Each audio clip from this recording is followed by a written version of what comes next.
ক্ষেত্রে বহুজাতিক পুঁজির অনুপ্রবেশ বন্ধ করতে হবে।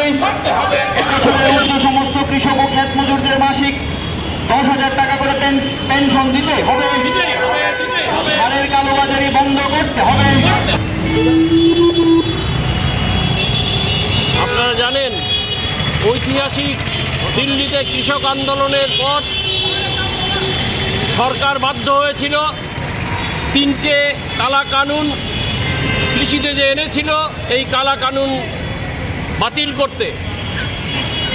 কিন্তু দুঃখের হলো সত্য, আমাদের অন্য যে দাবিগুলো ছিল, কৃষকদের কৃষি পণ্যের সহায়ক মূল্য আইনসম্মত করা, 2023 বিদ্যুৎ বিল বাতিল করা, স্মার্ট মিটার চালু বন্ধ করা, আরও কৃষকদের স্বার্থে আমরা যে দাবিগুলো এনেছিলাম প্রায় 11 দফা দাবি, এই দাবিগুলো পূরণ করার জন্য কেন্দ্রীয় সরকার সেদিন বলেছিল। কিন্তু পরবর্তী সময়ে দেখা যায় কেন্দ্রীয় সরকার আমাদের কোনো দাবি মানেনি। ফলে এখন 2024-এ একটা আইন আনছে, যে আইন এখন বিলে আছে। বিল হিসেবে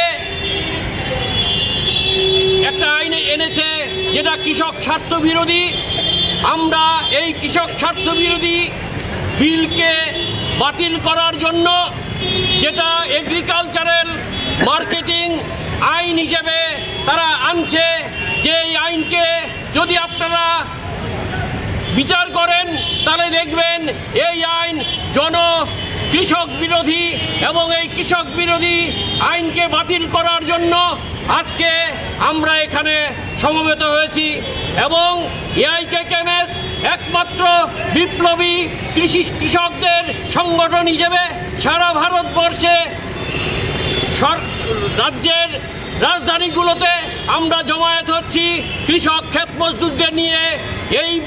এই কারণে যে সারা ভারতবর্ষের কৃষকরা, ক্ষেত মজুররা এবং সাধারণ মানুষ ঐক্যবদ্ধ হয়ে দলমত নির্বিশেষে এই বিলের বিরুদ্ধে কেন্দ্রীয় সরকারকে বাধ্য করবে আগামী দিন এই বিল বাতিল করতে।